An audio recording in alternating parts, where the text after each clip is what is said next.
Now, The Hunt Palmer Show. Waiting to rise again. You're listening to The Hunt Palmer Show. Brought to you by Corks, Cajun fried fish and shrimp on 104.5 ESPN Baton Rouge. This is the moment you've all been waiting for. Locking down the middle of the day. Live from the Raising Cane studio. This is Hunt Palmer.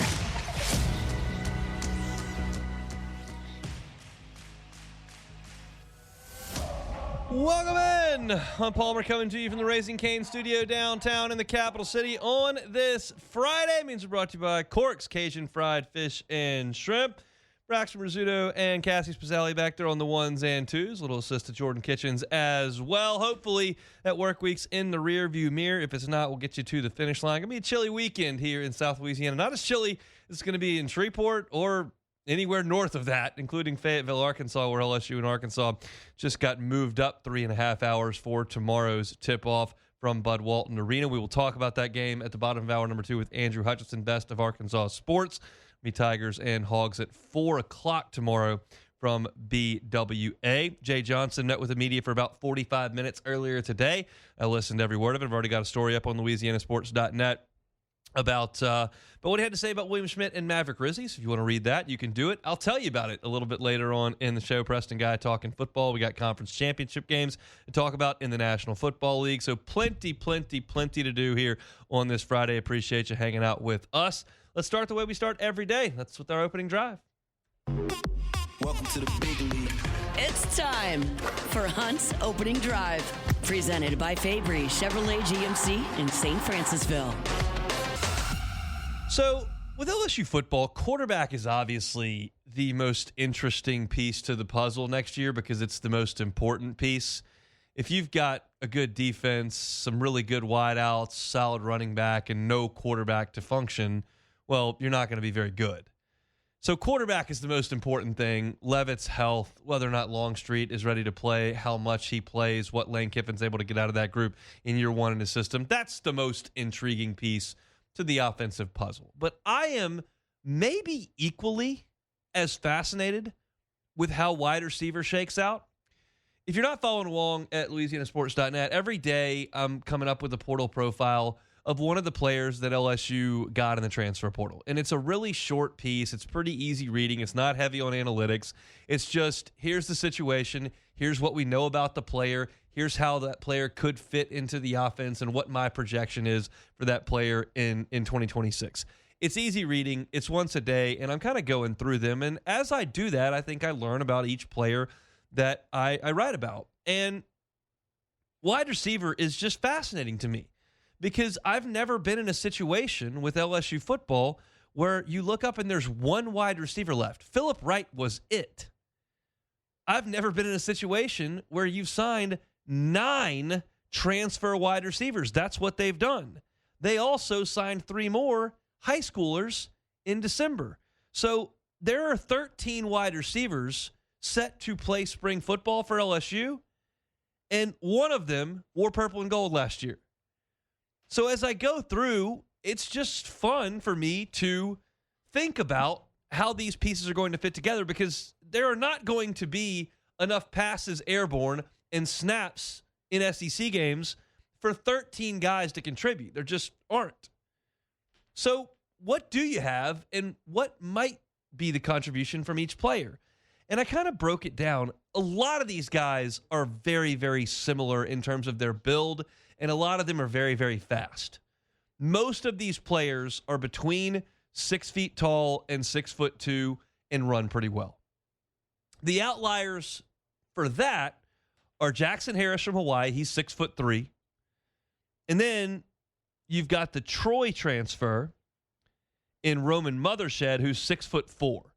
Those are the only 2 guys on this list that I would classify as rangy, long targets. Maybe Josh Jackson from McNeese, maybe Trey Brown from Old Dominion. Those guys are probably closer to 6'1", 6'2". But like if you turn on the tape and you look at the way these guys are listed, Jackson Harris from Hawaii and Roman Mothershed from Troy are really the only 2 guys who are tall and rangy. Then you've got 2 guys who I would refer to as like undersized, who are on the short side for wide receivers.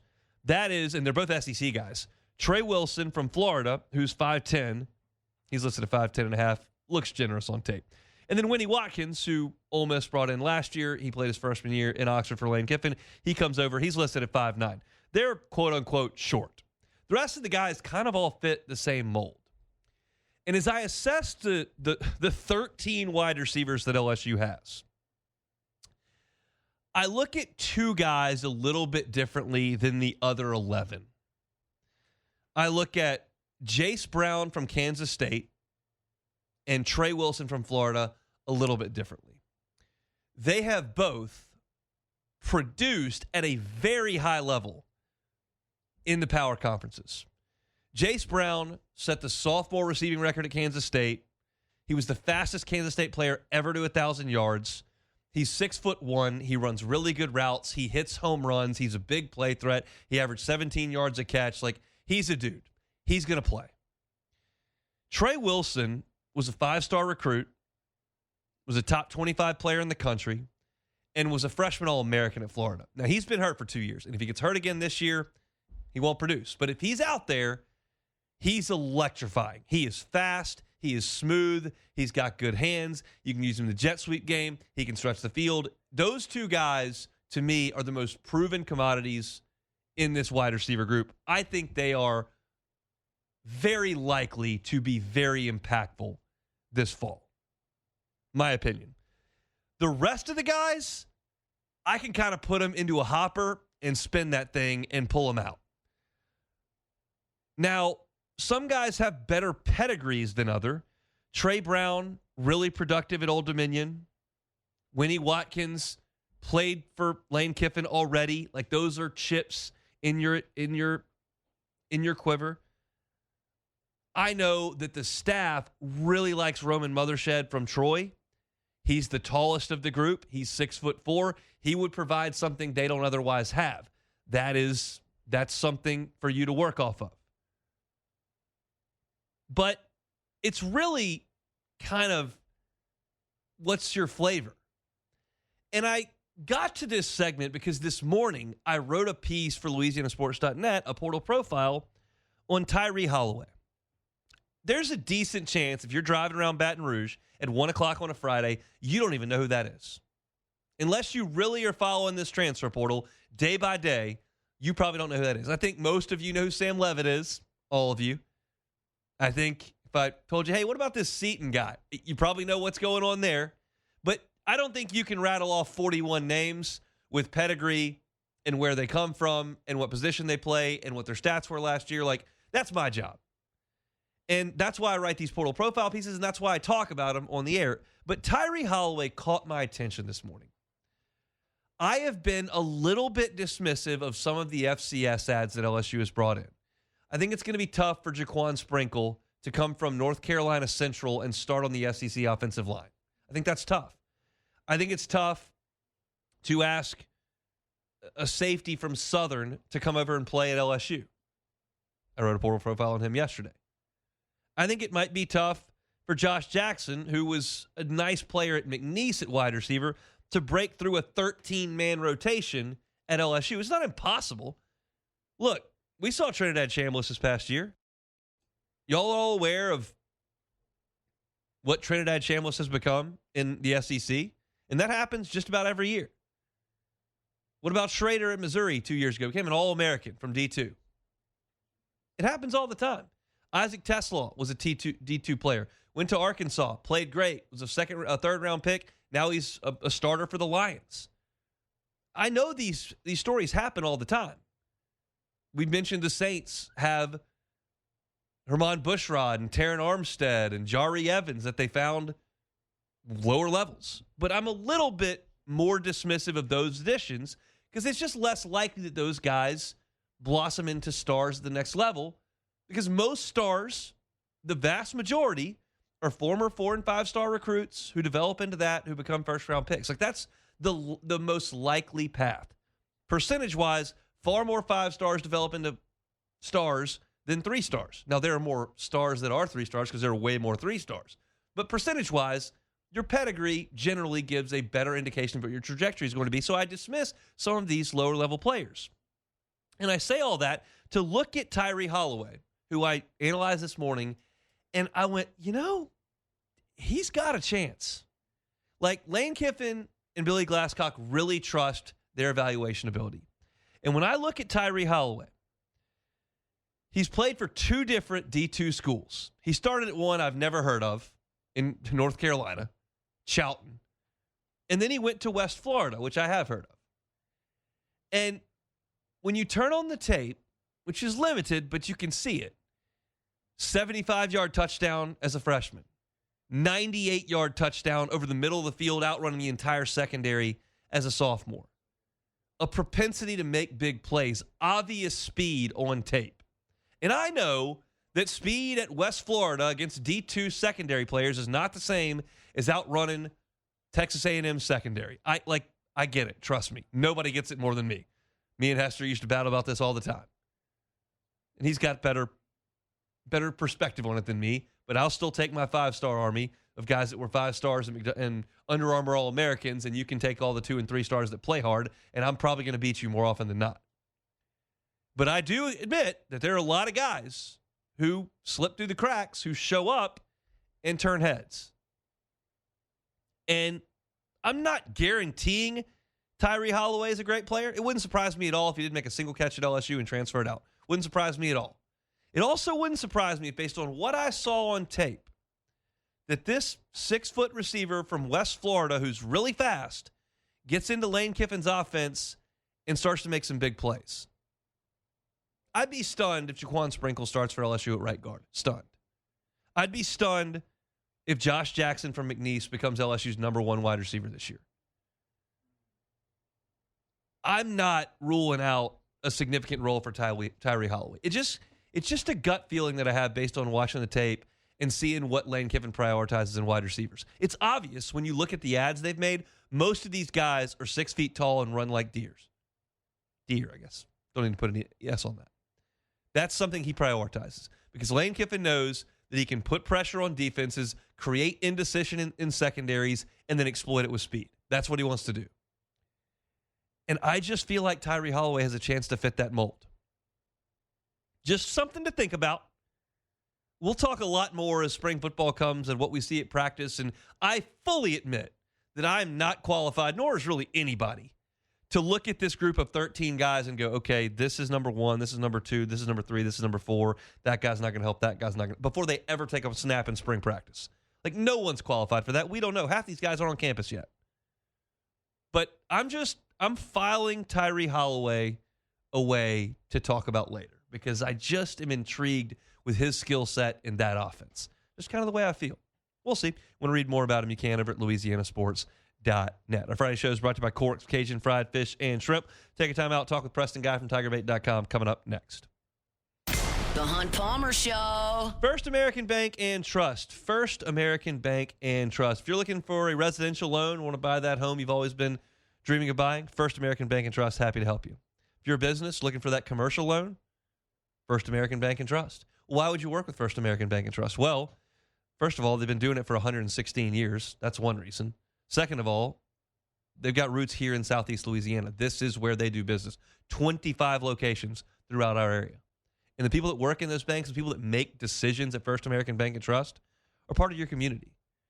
When you call and you're getting approval for that loan, you want somebody that you go to church with making that decision. You want somebody who your kids go to school with and play ball with to make those decisions. You want somebody that you see around town to make those decisions. That's what you get at First American Bank and Trust. And if you're saying, well, is this like a mom and pop shop? No. They have 25 locations. They got the capabilities to help you out with that loan. So whether it's a residential, whether it's commercial, if it's here in Southeast Louisiana, it needs to be with First American Bank and Trust. Stop in and say hello. Probably going to see somebody you know in the branch. It's First American Bank and Trust. You're listening to The Hunt Palmer Show, brought to you by Cork's Cajun Fried Fish and Shrimp.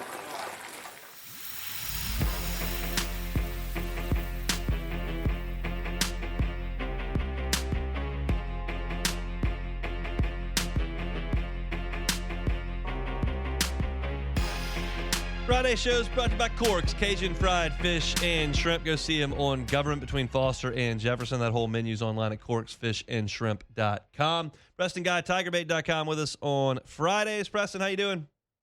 Hunt, how's it going? Things are finally starting to slow down, but maybe one more firework to go. Who's playing left tackle for LSU next year? Well, it depends on if they can find $3 million or not, don't you think? Yeah, well, they haven't had trouble finding $3 million whenever they've needed elsewhere, so I have no problem suggesting they'll probably find it this time if they need it. Yeah, well, and from what I'm understanding, we're, of course, referring to Jordan Seaton, the talented left tackle from Colorado who's going to be plug-in first-round pick. At this point, and look, from everything I'm hearing, it looks like LSU and him and his recruitment, I should say, in general, are entering the final phases. But there's relationships with the uncles to negotiate here, and, you know, Seaton and how he feels about LSU, and LSU's pushing hard. And from what I understand, LSU has felt good about this for about 2 or 3 days, basically, has felt good about it. But anytime you feel good about a kid and it goes on that long before the trigger gets pulled, that always makes me a little nervous because, okay, you're feeling good. You think you're in a good spot. What's the holdup, right? And that makes me think that there's some serious conversations going on. And I would like to say LSU's in the greatest spot. I still might say LSU's the front runner, but the longer this goes on, the more nervous I get, the more I think about, is this leaning back in Oregon's direction? But I will still say LSU is in a good spot as of now. So if Seaton comes, he's the left tackle, and we can just end the conversation there. If he does not, how do you feel their options are after this transfer portal cycle? Yeah, I mean, you're talking about asking someone to step up into that role, right? I mean, you feel good about Braylon Moore, right? But then your other 4 positions currently, you're talking about guys who have shown promise, but you don't necessarily know if they're ready for the big league. Now, the Maryland offensive lineman, Aliou Ba, that's probably your most talented guy you're currently looking at, and I would assume he gets first look there. But then you're talking about other guys like Devin Harper from Ole Miss, Solomon Thomas, who took a red shirt last year. Is he ready to live up to his 5-star billing? What about the interior offensive lineman out of Tennessee, William Satterwhite? Is he looking to be a backup center and take over after Braylon Moore leaves? Or is that a guy who can bounce outside and get some immediate reps? The thing is about this offensive line, there's a lot of like Sean Tompkins out of Baylor. There's a lot of guys who show promise, but ultimately where you stand at right now, you're left with a lot more questions than answers the way it currently stands. I'm not saying there won't be answers eventually, and I do expect improvement, but just adding a stalwart left tackle, plug-and-play, first-round guy, that would make me feel a lot better. How do you feel about Weston Davis? Well, he improved toward the end of the year, but ultimately we're talking about a guy who we saw some of the worst offensive tackle play we've seen at LSU under him this last year. Now, I do believe that coaching and scheme can impact offensive line play, and hopefully that alone will be enough to improve. But, I am nervous about it until I actually see it on the field and I see how he does in the system. I mean, the fact of the matter is LSU gave up a lot of 2-second sacks this year, and it doesn't matter what kind of quick ball you're calling. If you don't have 2 seconds, most plays are going to get disrupted. It really limits your offense, and that's why a lot of LSU's offense was this putrid bubble screen game that was so easy to stop last year because you couldn't buy 2 seconds last year, and part of that was Weston Davis and his struggles. So until further notice, until I go out there in spring camp and see what he looks like in this new system, I'm nervous about that. Do you feel like he's a likely starter next year? At this point in time, he's most likely your right tackle. That is your most likely right tackle. I'm not going to say that's the way things end, but the way things are looking currently. All right, let's move things to the outside of the offense. I talked about wide receivers a lot in my first segment today. They went and got 9 out of the portal and signed 3 out of high school with just Phillip Wright coming back. How do you feel about the assembly of talent out wide? I mean, they have gone after anybody and everybody they can. I mean, there's some talented guys, and one of the things I'm trying to work my way through is, okay, who are going to be your starters in this group, right? And I think immediately Trey Wilson out of Florida and Jace Brown out of Kansas State, those look like your number one and number two to me. And then Winnie Watkins, you would think he's going to be in that equation as well, having experience in the system and done some good things. And then there's a lot of other receivers that, I wouldn't be surprised to see them go out there and get some reps, like Jackson Harris out of Kentucky. Out of Hawaii. That's a guy who's been a real deep threat guy. So I'm just, again, until we go out there and see them and see how they compete together. I mean, guys like Malik Elzy from Illinois, how does he factor in this? We'll just have to see. But that would be my best guess. At your first three would be Trey Wilson, Jace Brown, and Winnie Watkins. Big picture, how do you think LSU's offense looks in the fall? There's just so many variables that we don't know about. I'm curious what your thought is this far out. Yeah, let's put it. I think they'll score 25 points at some point during the regular season against the FBS opponent.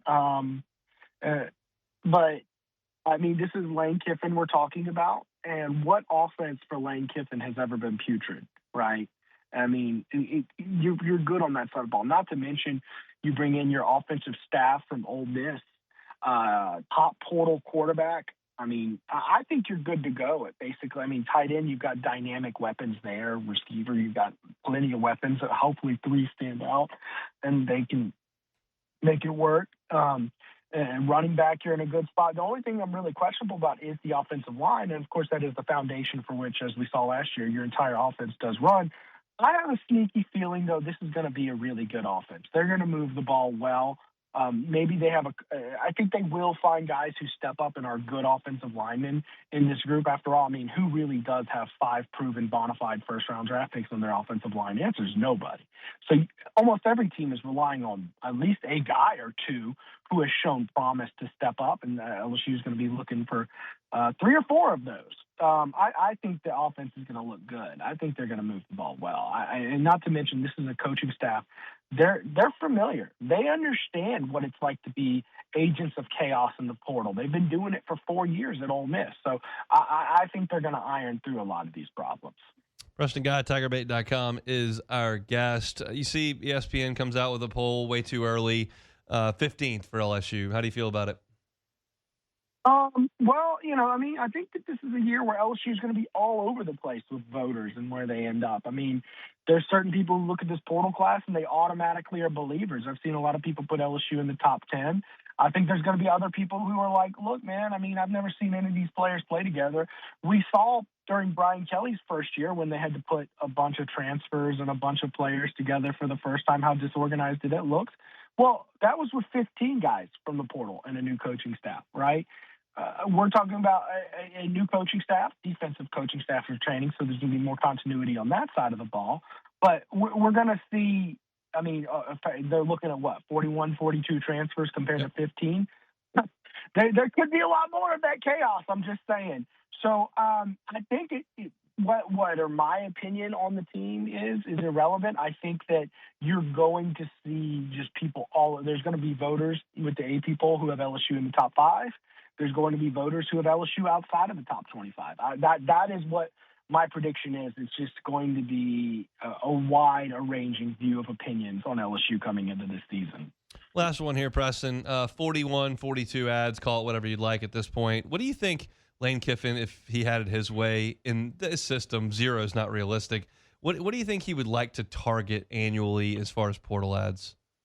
Yeah, I know for a fact that this staff, they don't really want to invest big dollars in the high school kids. They want to see people, if you have a kid who's been going out there against 5A high schools versus people who've been playing against, Division I colleges, which experience is more valuable? They want to see players and invest at that level. I have a sneaky feeling that this is going to be more like a 2020 type situation for LSU if they have their way, where they are looking for 20 high school kids and 20 portal additions. I think that is going to be, what they go for. And obviously, that's going to vary greatly based on how many players went pro, how many players went in the portal, all that jazz. But 2020 would be my guess. Preston, have a great weekend. We appreciate it, man. All right, talk to you soon. Preston Guy, TigerBait.com with us on Fridays. Friday show is brought to you by Corks, Cajun Fried Fish and Shrimp. We'll come back, set the stage for Sunday in the National Football League. We'll have our Super Bowl matchup by the end of the evening. We'll talk about it next. The Hunt Palmer Show. Fabry Chevrolet GMC.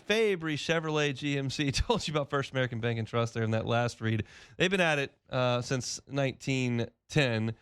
Fabry Chevrolet GMC has been at it since October 1st. So a little bit of a different deal, but it's not the first time around the block for the Fabry family. You know that. They've been in this town making people happy, finding people the car that they are looking for since, well, for 35 years. 35 years, 3.5 decades. So you know you get a great customer service. You know that you get wonderful service after the sale. You know it's a pleasant buying experience over there at Fabry Chevrolet GMC. So whether you're in the market for a certified pre-owned vehicle, for a new vehicle, they've got them at Fabry Chevrolet GMC. Every car that is on the lot is on the website, FabryChevrolet.com. So if you want to check out their selection of Tahoes and Suburbans, you can do it. You want to see what the Silverado selection looks like, you can do it. How about a Yukon or Denali on the GMC side? You can check all that out at FabryChevrolet.com. They're on Highway 61 in St. Francisville. Make that short drive over there and see them, or check it out at FabryChevrolet.com. It's Fabry Chevrolet GMC. They're online at FabryChevrolet.com. You're listening to The Hunt Palmer Show, brought to you by Corks, Cajun Fried Fish and Shrimp.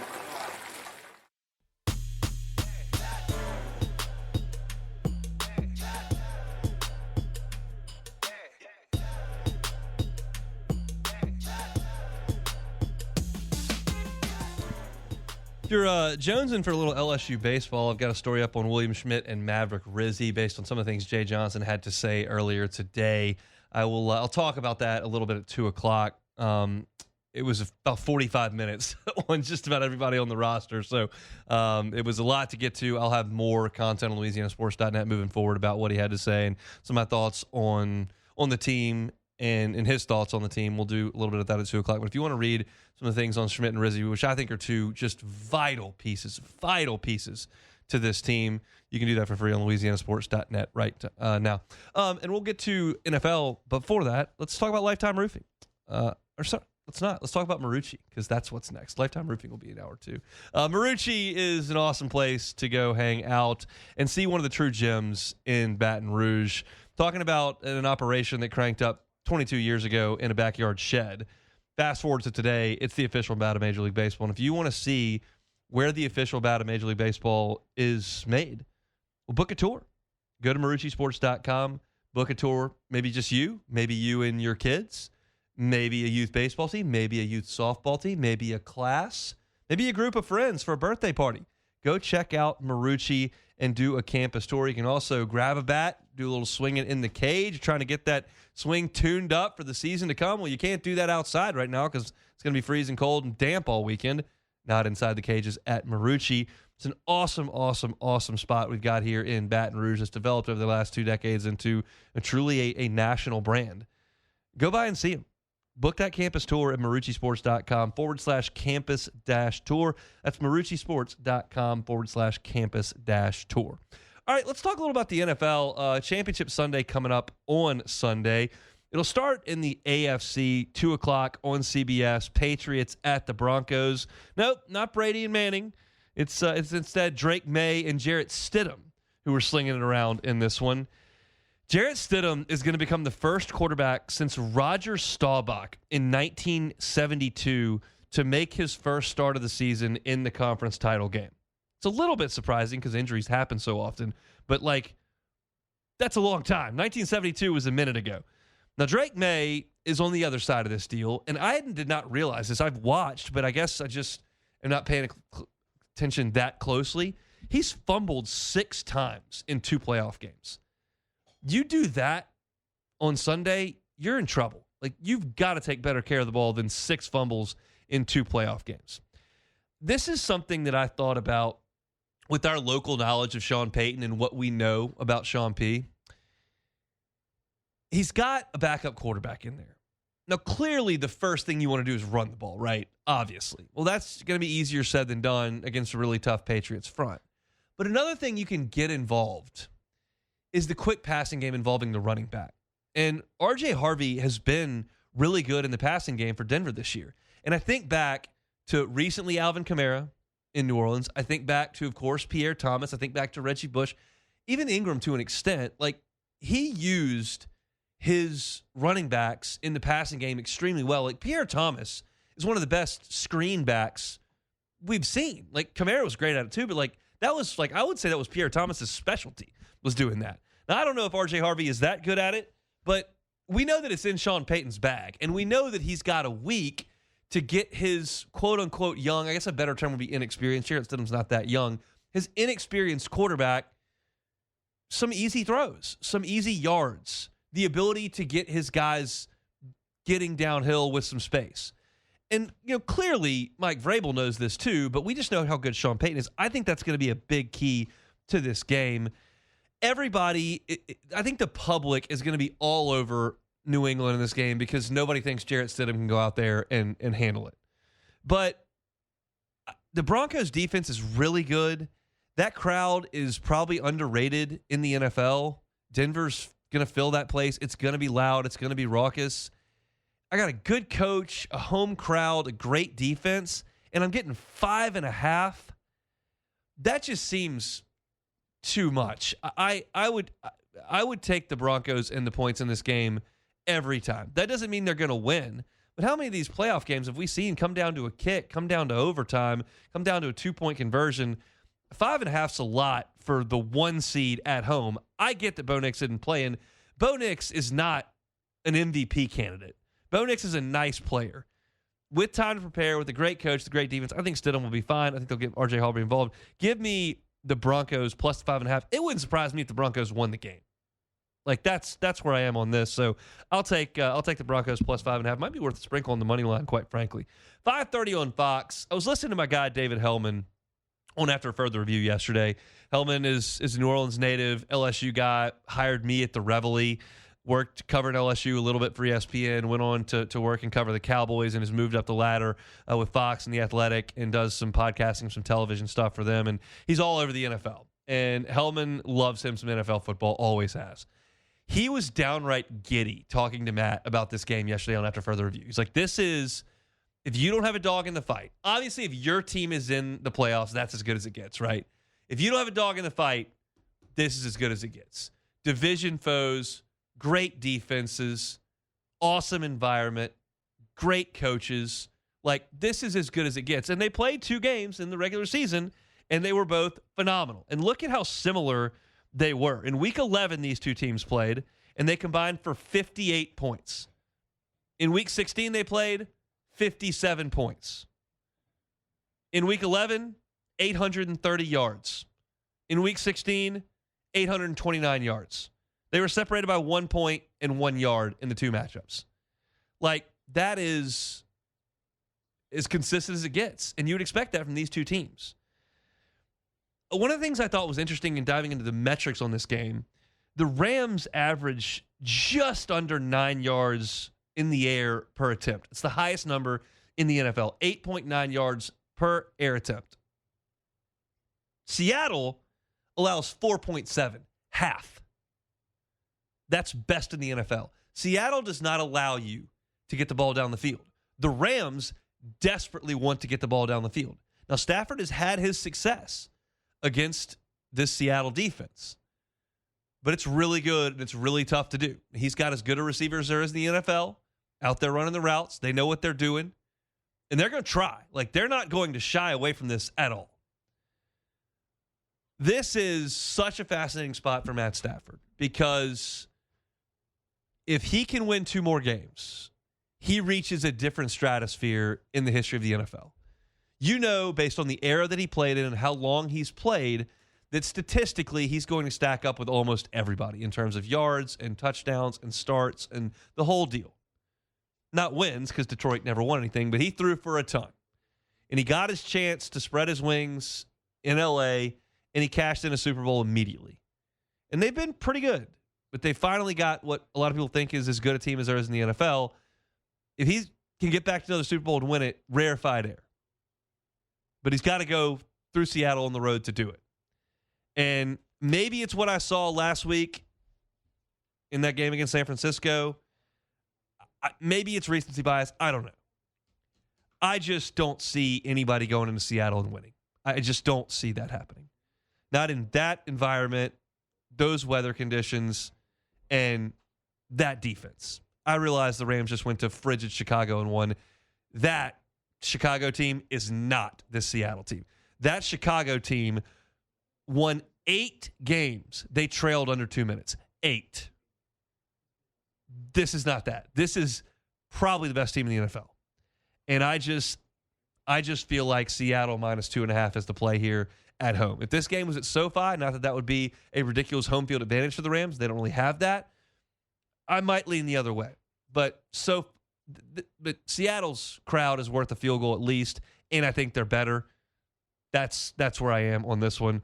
I like the Broncos at home, getting the 5.5. I like Seattle at home, laying the 5.5. Give me the 2 home games in these 2 games to get to the Super Bowl. I think we're looking at I really do think the Broncos can win the game. I think everyone's gonna doubt him because of Stidham. And he may throw up all over himself. He may throw 2 picks, and they may get beat by a really good New England team with a great coach.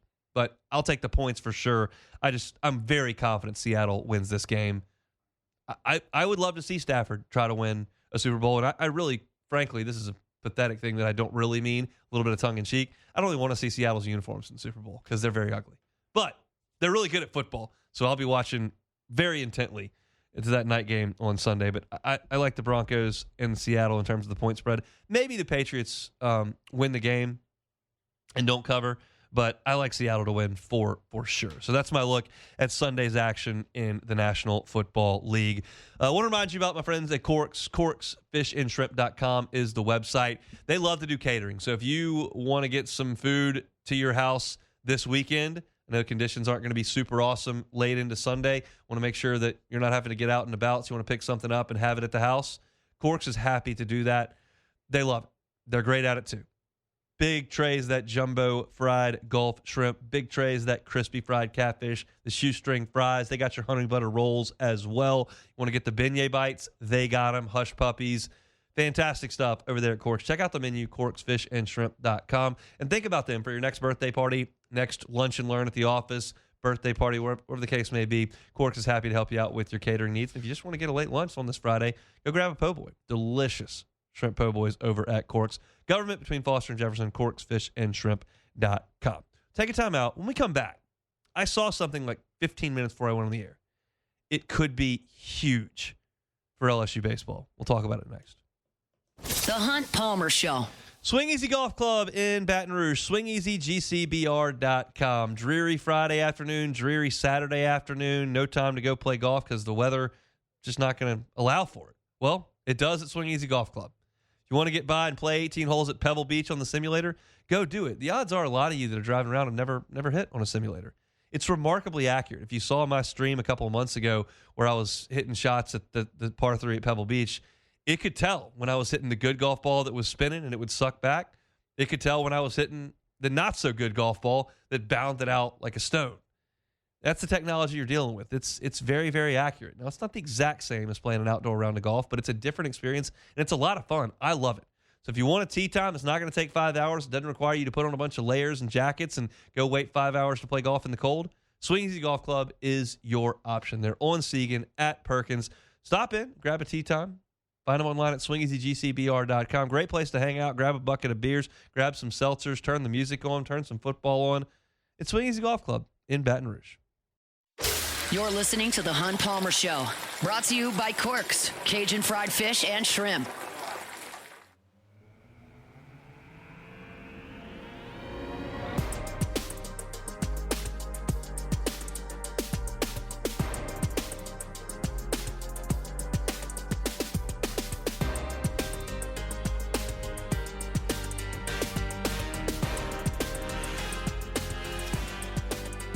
Closing down hour number 1, I'll have some notes from Jay Johnson's media availability. He talked for about 45 minutes today to the assembled local media. I've got a story up on LouisianaSports.net right now, but I'll go through some thoughts of what he had to say at the top of hour number 2, so in about 12 minutes from now. We'll talk to Andrew Hutchinson, Best of Arkansas Sports, about LSU and Arkansas on the hardwood coming up at 2:30, so in about 45 minutes. That game, by the way, has been moved time-wise. It was at 7:30 on the SEC Network. They have bumped it down to 4 o'clock on the SEC Network. for LSU and Arkansas so that LSU can more safely get home with that ridiculous cold front that's about to blow through the entire center into the eastern part of the United States. I saw something yesterday that between the top portion of North Dakota and the bottom peninsula of Florida, there was like 140-degree difference in feel-like temperature. It was like negative 30 to like negative 30 to 110 or something, whatever. It's a lot of differentiating temperatures around the country. Hopefully it stays reasonably warm around here in Baton Rouge. I know that's not the case up in North Louisiana. But let's get to this finishing the hour. I talked about this and teased at the end of last segment. Joe Doyle has written for various baseball publications over the years, done some scouting on the high school ranks, somebody that I follow pretty closely when draft time comes about. And he wrote this for Overslot today, and it really fascinated me. We all know that Major League Baseball is coming up on a new collective bargaining agreement. And everyone's just talking about the work stoppage because of the salary cap. And he thinks that one of the possible chips that may be dangled here, it's possible, this is not set in stone, I want to be very clear, but it's a possibility, is that Major League Baseball might adopt a system similar to the NBA and the NFL when regarding high school players. And that may mean that you can't sign with a pro team out of high school. The pro teams probably are just fine with some of these high schoolers spending their time on college's dime as opposed to the professional organization's dime when they're 18 and 19. They get to the big leagues more quickly. You don't have to pay for them when they're 18 and 19. You get a chance to more accurately scout them. Maybe you just say, well, we've already cut the draft down from 40 rounds to 20 rounds. We're already drafting more kids from college than we are from high school at the top. And kids are now potentially going to stay in college a little bit longer because there's money there. We can just draft the ready-made guys. There are enough of them. We could do that.